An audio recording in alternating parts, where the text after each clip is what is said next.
You don't belong on the Oz-9. Jessie!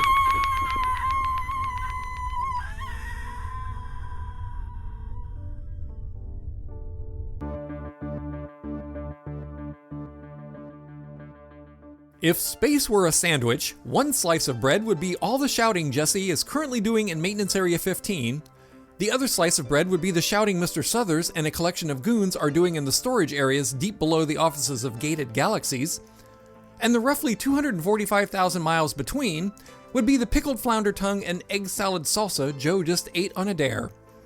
All of which is to say, there's a whole lot of shouting going on. Recognizing Jessie as not belonging to the Oz-9, the Nine's resident assassin, the Albatros, has carried her off, intent on whipping her out an airlock. Fortunately, Olivia was able to stop and hold them. Unfortunately, Jessie is alone with an assassin intent on killing her. Since I'm not sure yet who's got Suthers, let's start with Jessie, shall we?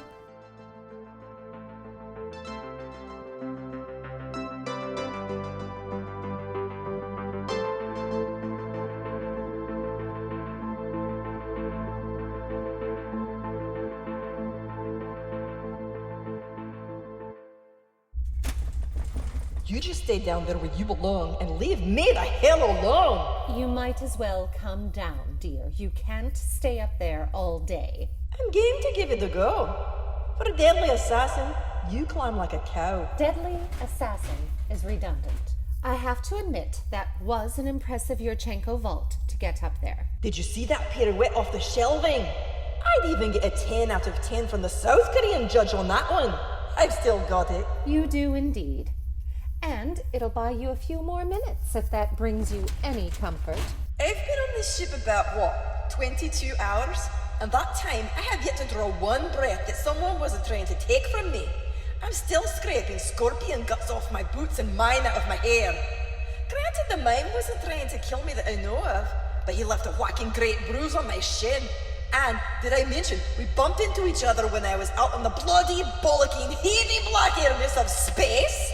So, if you think I'm afraid of you, librarian, well, you're right. I'm bloody terrified. But I reckon I'm tougher than I thought I was yesterday. You carry on talking this much and you're going to have to start melting passengers to make more air. Who thought scorpions was a good idea? Maybe it's on Frank. He's our necrobiologist. What on earth do you need one of those for? Is that even a real thing? G2 told me he could help us understand what foods were safe to eat on our new planet. By force-feeding them to passengers and seeing who dropped dead, presumably. G2 is generally thin on the details, but you may be right. Frank spent the first day pointing at people saying, not dead, like the rest of us needed his help to figure it out. I thought he was weird, but figured he just liked to keep busy. Who else was on your crew? Oh, it was a good bunch, really. Lots of scientists. Good for when we finally reached a terraformable planet. We had a phlebographer. Someone who studies the movements of the color yellow? Really? I thought it had something to do with flavors. Exceptionally wrong. Carry on, please. Martin was a hindicachist. Expert on the number 11. What? Why? What else? Oh, now Leer was useful. She's a nephropher. To do with kidneys, right? Nephro is to do with kidneys. I'm afraid what you had there was a specialist in clouds. Useful on Earth, perhaps, less so in alien weather systems. Plagiologist? Studies obliques. Hard to see how that might come in handy. Ananya's the last one. She's a pycnomer. Pycnologist. That might actually be quite useful. She studies what? Alien languages or diseases or something? She studies things that are thick. Are you ready to come down yet? Quite comfortable, thank you. Someone will be along to rescue me soon. Really? And who might that be? Leet, who's thick enough to keep your pycnologist busy for a century. Or perhaps Madeline, who's clearly very fond of you. Colin, maybe, provided it doesn't risk him spilling his martini. Does he ever drink that thing or just carry it around? Or perhaps your hero will be the janitor. What's his name? Joe, shuffling in with his mop and bucket. Or maybe he's already here. You know, I think I'll have a quick kip. You might want to keep your ears open for old Joe. We need to do something. Jessie may not be going out the airlock, but she's still trapped with that assassin. You saw how fast she is. Chances are Jessie's already dead. And there's Colin, with his usual ray of sunshine. She's not dead according to my senses. I still get one human heat signature from Maintenance Area 15. But the robot assassin is still with her. It appears that way. There's a small cloud of chill and pompousness in that room as well. Her signature's a bit like yours, Colin. Very funny. Shut up. Is there anything we can do to help Jessie? What's that bell? Me. Jesus! Yeah, I knew that bell thing wasn't gonna work. Jessie will be fine as long as she goes up, gets to a high place.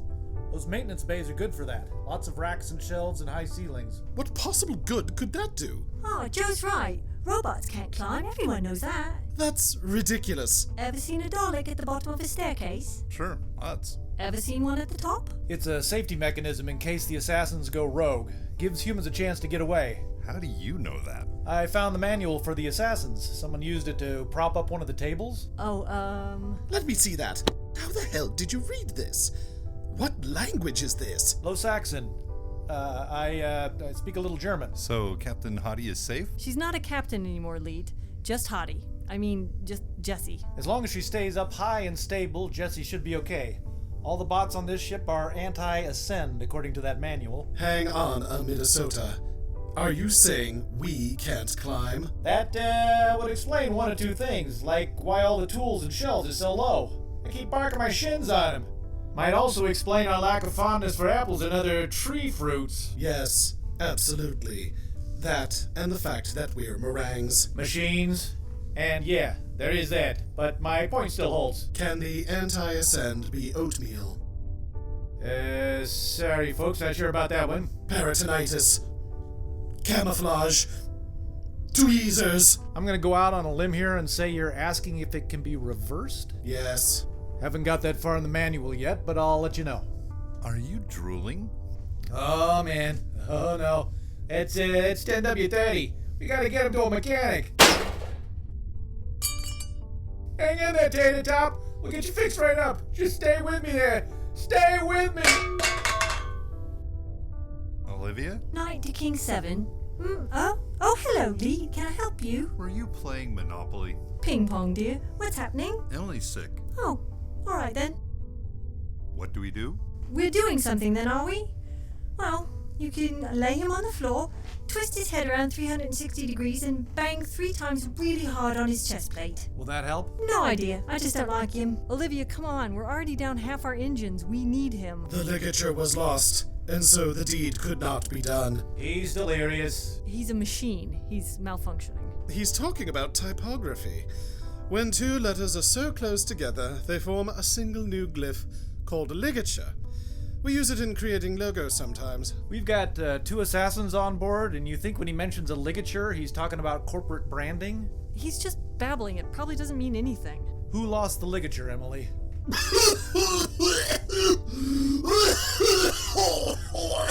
Oh, and one more thing.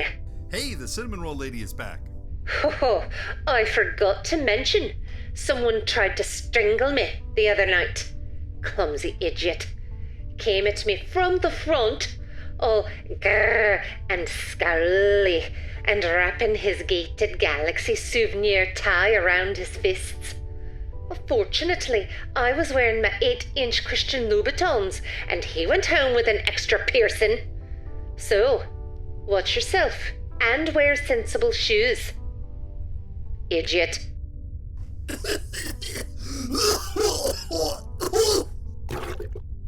Oh, that's better. I think she was stuck in my thermometer. Throat. So, funny thing about ligatures. Did you know that the modern ampersand is actually originally a ligature of the Latin characters for E and T, meaning and? Fascinating as this is, there are at least 4 definitions of the word ligature, so I'm just going to go ahead and interrupt now before he's really in full swing. While the crew tries to figure out their most recent life-threatening crisis, elsewhere in the ship, the assassin Bichon Frise has accelerated his search for his target, conscious that he is no longer the only, or the best, assassin aboard the Oz-9.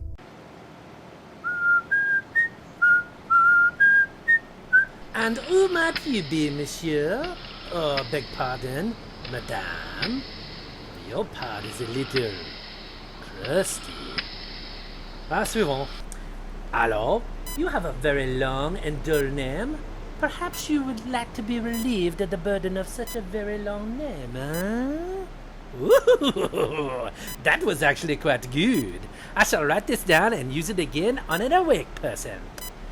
You have very long name, relieved, burden, how many H's in let's say 6. Yes, 6. However, you are much too young to be the fellow I am after, so I am very sorry, Monsieur Long-Name Fellow. You must drag that appellation around after you a while yet. Suivant. Too old. Too short. Too tall. Too woman. I have no idea what is going on in this very fancy pod. Is that a machine for the cotton candy? What about you, huh? Middle-aged fellow, little round belly, little rat beard. And what a very long name you have. Perhaps Herr von Bibblebabble. It is time for you to wake up in order for me to put you down. I am on fire today. I must write this one down too. Wake up, put down. Pressing that button to do the wakey would not be such a good idea, I am thinking, so maybe don't. And who is this? Who is speaking, huh? You are sounding a little bit German. That is possible, yes, but I have no idea what your accent is supposed to be. I am French. I am Le Bichon Frise. Ah, yes, I have heard of you. The small fluffy dog with the lethal bite. It is pronounced Frise, though, no? It is Frise. Perhaps you're not so very clever, Clogsy, after all, huh? What are you doing aboard the Oz-9? I am, I think, looking for you. Are you perhaps the little German fellow with the stout little German belly full of sausages? And the very long name that just wanders off on its own? So, you were sent here for me. I suppose this is not so surprising. You are speaking of the loud talky thing. So I am guessing I have to come to find you. Well, as I don't think you came to give me some flowers and sing me a little tune, I will perhaps keep my distance for now. Just an IFY. I am going to assassinate you shortly. Dungoff, it is F-I-Y. What? You said this phrasing wrong. It is F-I-Y. No, it isn't. It is IFY. I think you are mistaken. What does it stand for? What do you mean, what does it stand for? It is a word. IFY. I don't think so, actually. Oi, it's English. So ridiculous. I don't have any problems with the English speaking. Does Leet understand what you say? I think if he understands you are saying English, then your pronouncing is good. He is the litmus test. Ha ha! I even made a joke. So good. Oh, Monsieur de Boeuf Bourguignon.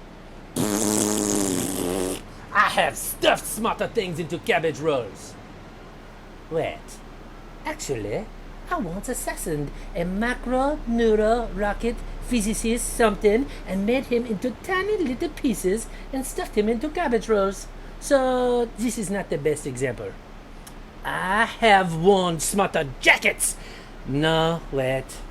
Not this either. Yes, you have made your point amply. You have killed many people and done unpleasant things with them. I understand. Thank you altogether. Hidden from me is as pointless as I don't understand. I was on such a roll a minute ago. Perhaps.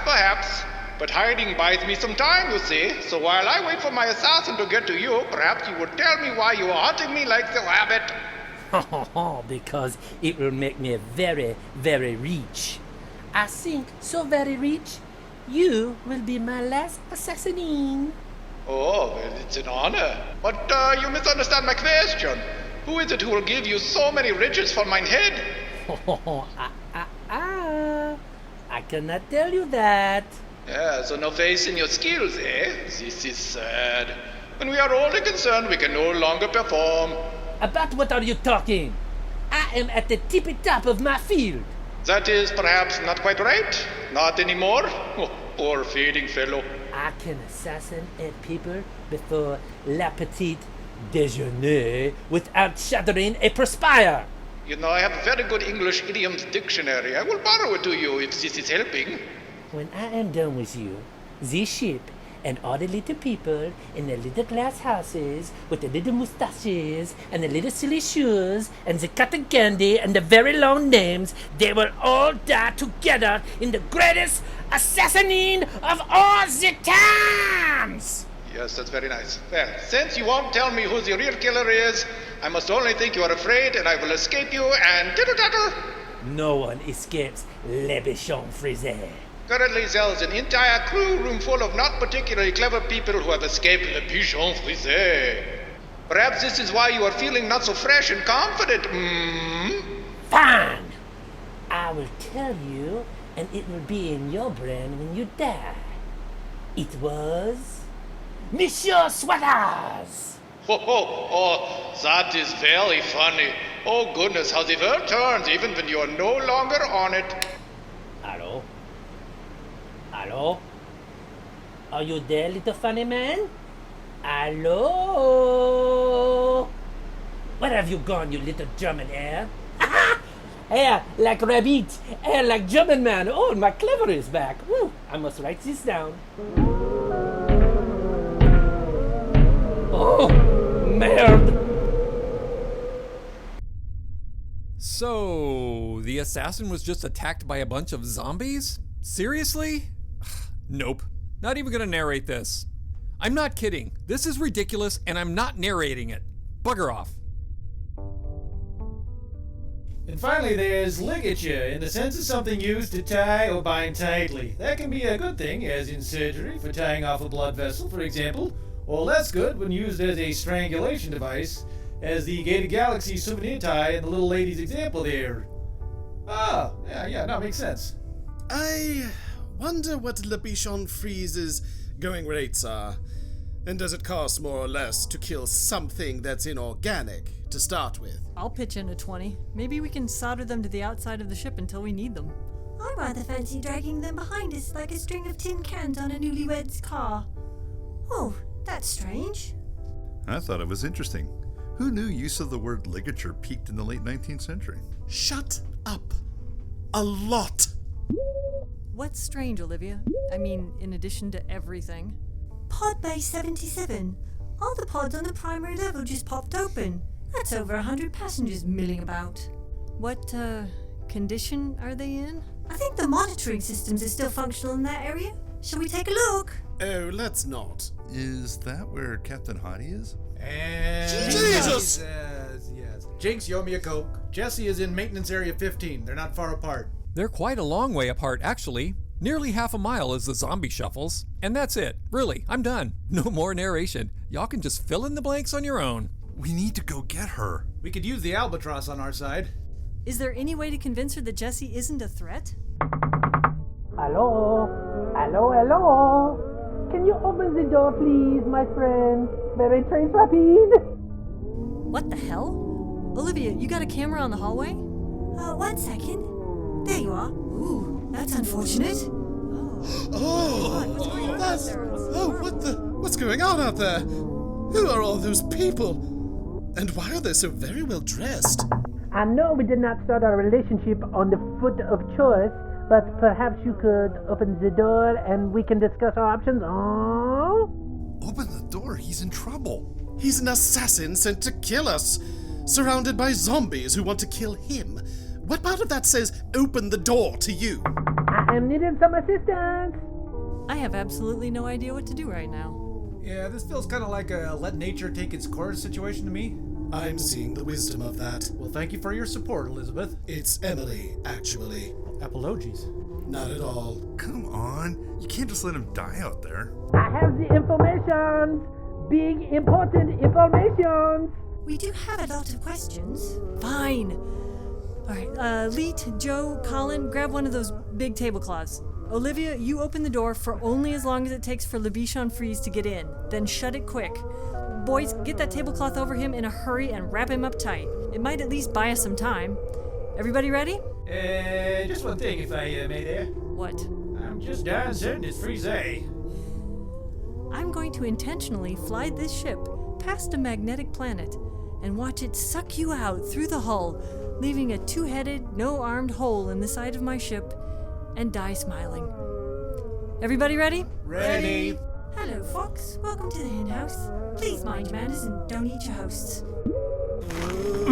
Got him. Squirmy fellow, ain't he? I am not alone in here. You're an assassin? Take care of it. I am pretty sure he is dead already. Hang on. Ah! Ooh! Ooh la la! Ratalo! Ah! Ooh! Ah! Okay. Hang on, let me get a weapon. Okay, That's just insulting. it's the only thing that's handy. Shut up. Handy, huh? Is that a joke? You think you'd be laughing if someone took your arm for their own defensive purposes? Unwrap him. Slowly. What the hell? You can't be serious! Gone. Well, at least he left us a collection of dead zombie parts. Not quite dead. You might want to stamp on that arm before it goes under the sofa. Ugh. Next time you capture someone in a tablecloth, maybe don't position him directly over a vent and then give him a whole lot of time to struggle with it and escape. Just a suggestion. To recap, Jessie's still with one assassin. The other is still at large on the ship. And we're still in the crew room with basically no more information than we had an hour ago. So, nothing has changed. There are 100 zombies outside the door now. That's different. Actually, there aren't. What? While you were all helping your assassin escape down the drain hole, the other assassin came in and cleaned up the hallway. I watched the whole thing on the monitor there. She is gratifyingly efficient.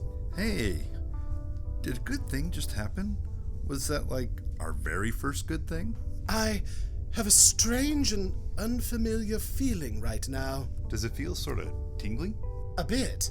I think that's what good feels like.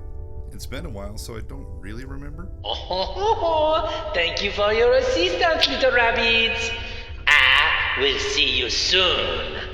And it's back to terror. Yes, this feels much more familiar. Is there a phone in here? Oh, yes, there is actually.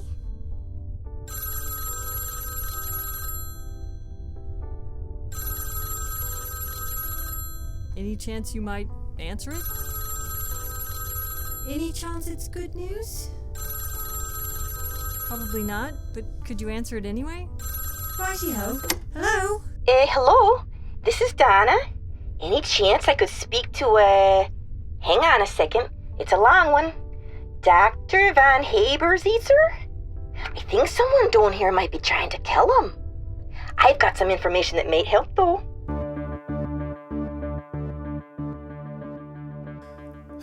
According to my agent, I'm contractually obligated to tell you that you've been listening to Oz 9. I am also required to list for you the people who are involved in the making of this podcast, so here they are.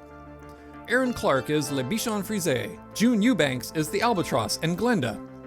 Bonnie Brantley is Jessie and Donna. Eric Perry is Joe, Head 1, and Dr. Von Haber-Zetzer. Tim Sherburn is Colin and Emily. Richard Cowen is Leet. Shannon Perry is Olivia and Madeline. And I'm Richard Nadolny, your narrator and unwilling participant in some of the most ridiculous nonsense I have ever heard. Today's heaving pile of hogwash brought to you by Zinxo brand identity recognition hardware. When it's time for body tag replacement, think Zinxo. The highest quality body tags available with the fewest absorbable toxins, and you'll get free subdermal extraction and insertion at any Zinxo cyber kiosk. Don't settle for off-brand body tags. Zinxo? I think so. Our theme music was composed and performed by John Faley, and Oz 9 is written and produced by Shannon Perry. Assistance with French provided by the Butler family. The cast would also like to thank our most recent patrons, Mel Hartman, Emily Swanson, and Travis Hall. You too can ensure the world is never free from this remorseless twaddle by becoming a patron at patreon.com/Oz9podcast. But please don't. Really. Narrator out.